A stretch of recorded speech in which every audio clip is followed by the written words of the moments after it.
My name is Dr. Dice, and this is the water tower story. I believe it was in 1996. It was March of 96. I was 23 years old. I was on the delayed enlistment program to join the Navy. It's where they give you 6 months to get in shape, get ready to go. They give you a warning order packet, which is like a manual with all these workouts to get you ready, get you in shape. You know, it's all very, very organized to get you ready to go to be a Navy SEAL. And so I was fired up. I was following it by the manual, going for my run every day, and I lived in the town of Wairika at the time. Wairika is a small town up in Northern California. Population 7,000 people, I believe, at that time.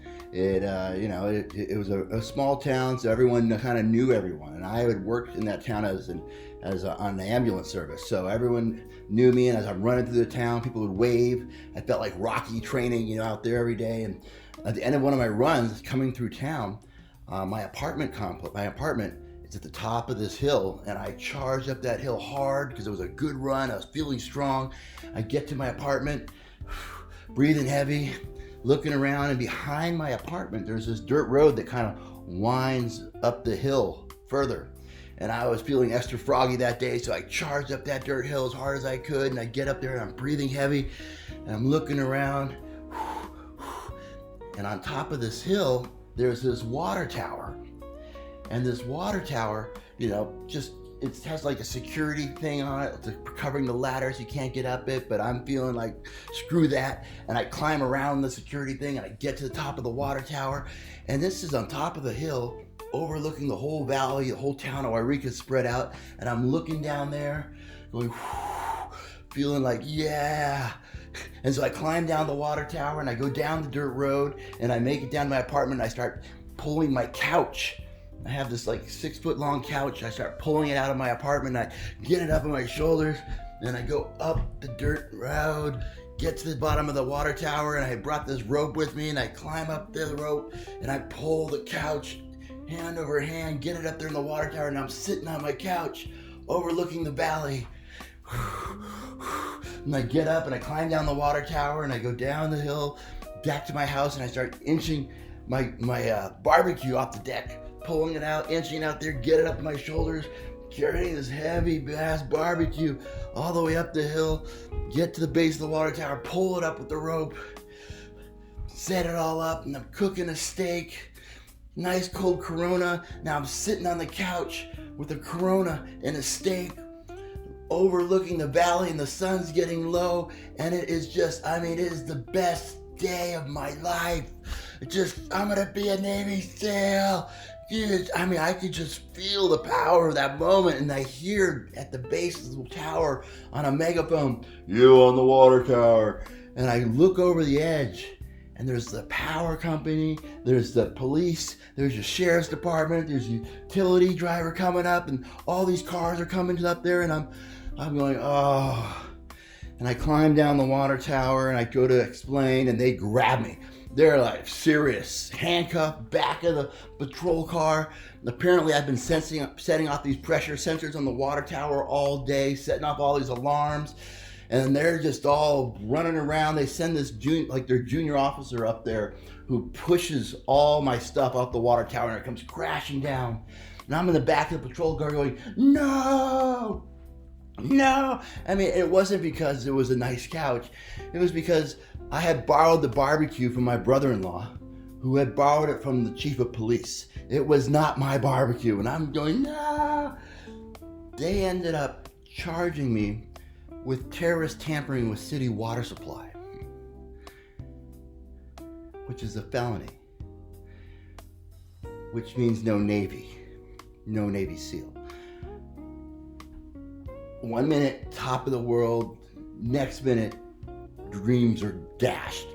I got brought down, I got charged, booked, I had to get an attorney, had to go to the court.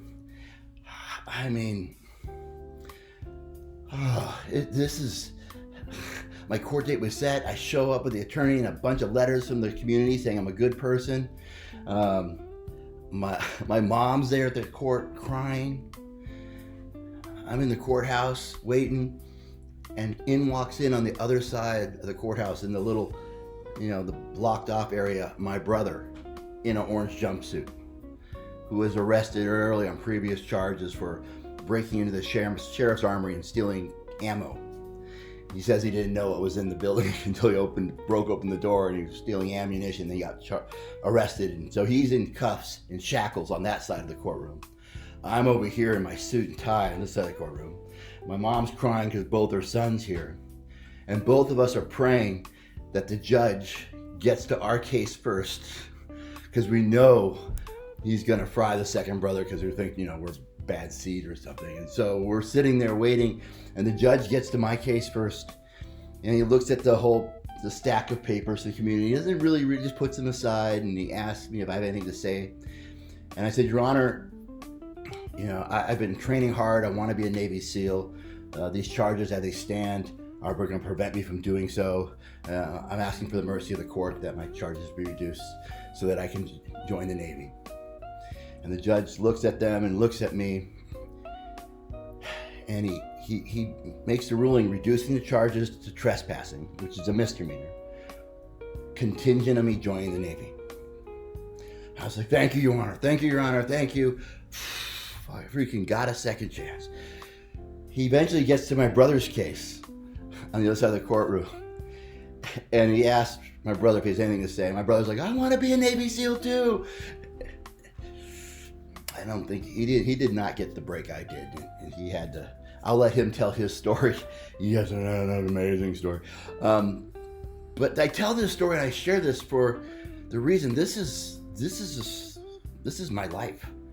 My entire life, I didn't know when to say when. It was a good run. I had a good run. That was great. I charged up that dirt hill. That was awesome. I climbed the water tower one time, which was amazing. But I keep going. I do that in my life, throughout my life. I don't know when is when. There's always more, better and better and better, until I blow up my life.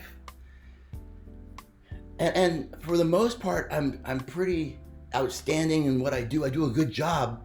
And so I get enough attaboys that when I do mess up, sometimes that pulls me through and gives me a second chance until it doesn't. And so I share that story because that's my core issue. I don't know. I'm an addict through and through. I don't know when to say when. Enough is never enough. If you can get something from this message, I'm sharing it with you now. Like I said, I was 23 years old. It was the beginning of my naval career. I did join the Navy. I did go on to be a Navy SEAL. But man, so many close calls like that. That's the water tower story. If you've made it this far, it means you're hungry for more. I got 3 things for you. Click on the links below. For 1, get on our mailing list. You can pre-order the book coming out this summer. 2, our Patreon account. You get tiered access to exclusive content. And 3, visit our social media sites. There's a lot out there I want you to see. Do it. Do it now.